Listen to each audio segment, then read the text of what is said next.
ensaio de filosofia oculta. Falaremos sobre a base que o ocultismo dá ao problema do destino humano. Resumamo-la.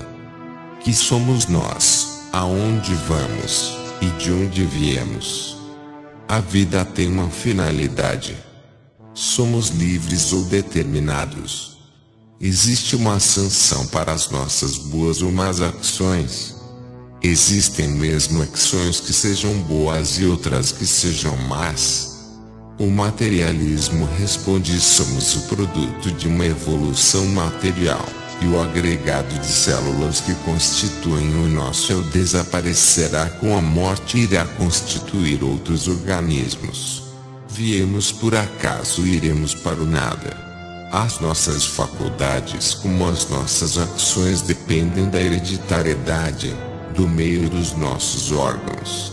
Não conseguiríamos ser mais responsáveis do que a roda do comboio que esmaga um imprudente ou a telha caindo do teto que mata alguém que vai passando.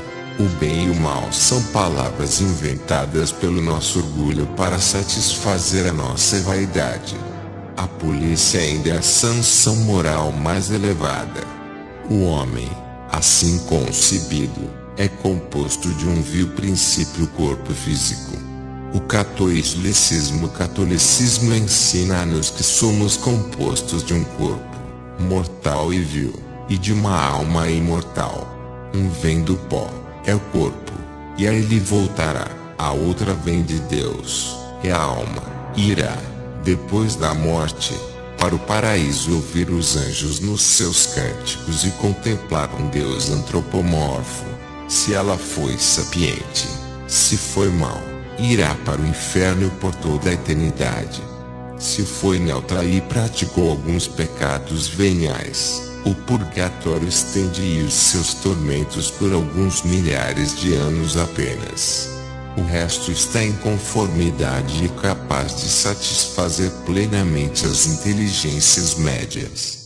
Mas o anatomista e o fisiologista continuam a interrogar como é que este princípio tão puro pode-se afinal acionar o recto ou entregar-se às doçuras da qualificação. Entre estes dois extremos, a filosofia dita espiritualista faz história e crítica. É o que há de mais prudente. Ora, o ocultismo entende que traz uma série de hipóteses susceptíveis de explicar racionalmente a constituição do homem, tanto ao fisiologista como ao filósofo. Finalidade da vida: devemos ocupar-nos dos nossos interesses e exercer uma profissão honesta, não para juntar riquezas, mas para buscar as coisas necessárias à vida. Conservar um espírito livre num corpo são.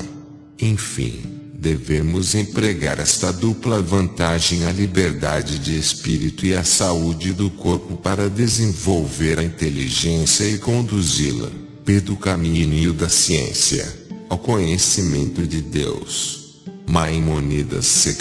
12. A existência, não como entidade metafísica, mas sim a título de realidade fisiológica, de um princípio de ação intermediário entre os órgãos físicos e as faculdades intelectuais, permite resolver simplesmente a maior parte dos problemas postos.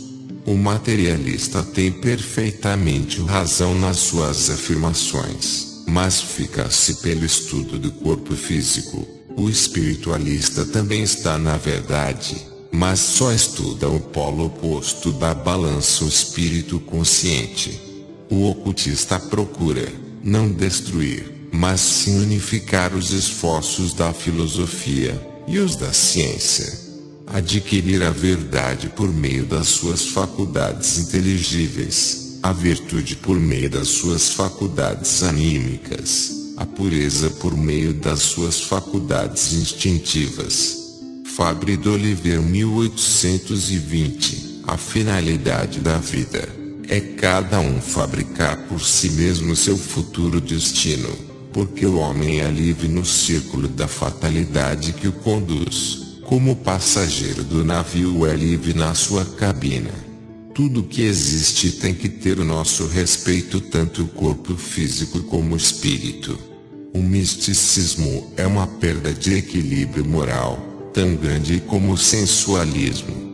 Somos nós próprios que criamos a sanção dos nossos actos, nós próprios que suportamos os erros das nossas más ações, quer nesta vida, sobre os nossos bens materiais, quer numa existência futura, quando reencarnamos. A doutrina da reencarnação, quer nesta terra, quer no outro lugar do espaço, dada como sanção moral das nossas ações e como origem da nossa situação na sociedade, foi sempre ensinada pelo ocultismo. Sobre esta terra, as almas passam por vários corpos, mas, desde que atingiram um corpo humano, não voltam a descer ao dos animais. Porfírio Zec. 3. Certos pontos do ensinamento do ocultismo sobre este assunto continuariam obscuros se nós não precisássemos, desde já, o problema da morte tal como é posto pelo espiritualismo tradicional. Isso nos permitirá diferenciar logo o ocultismo do espiritismo, com que algumas vezes é confundido. Cada um dos princípios que constituem o homem vem de um plano de ação diferente. O corpo físico vem no mundo físico, e para ele volta. O corpo astral vem do plano astral. O ser psíquico é a unia resultante da combinação do corpo astral com o espírito. É a centelha bioctual que já não será o eu da próxima existência. A alma do homem, vindo imediatamente de Deus, junta-se por meios convenientes ao corpo material, e, para esse efeito, primeiramente mesmo na sua descida e nas primeiras aproximações, ela encontra-se revestida de um pequeno corpo de ar, que chamaram a carreta da alma, quando junta ao espírito proveniente do coração. Agripa séculos e, com a morte, o homem muda de estado e não de lugar.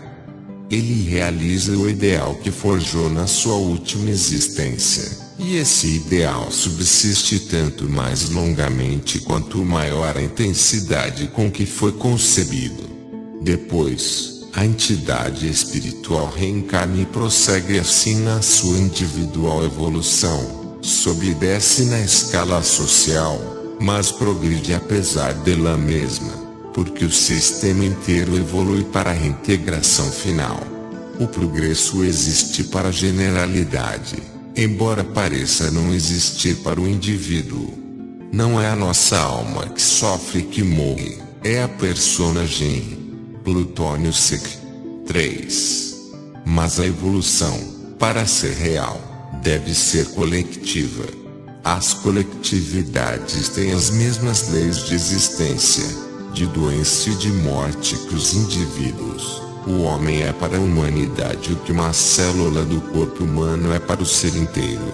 Existe, pois, uma ciência do social, uma anatomia e uma fisiologia da natureza, ignoradas dos nossos políticos contemporâneos e para cuja reedificação trabalha grande número de ocultistas. A sociedade é um ser completo tendo seus órgãos, econômicos ou abdominais, jurídicos ou torácicos, e docentes ou cefálicos. Eis a verdadeira chave da história, que deve ser refeita por aquele que souber aplicar a este ramo do saber humano, os ensinamentos do ocultismo.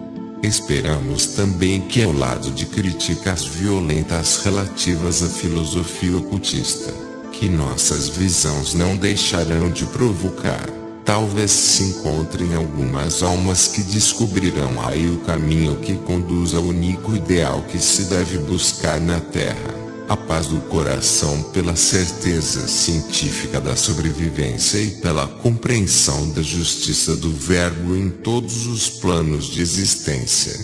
Esta é a nossa esperança, que assim seja, Papus, que a humanidade possa viver na luz, com a luz e para a luz, Namastê.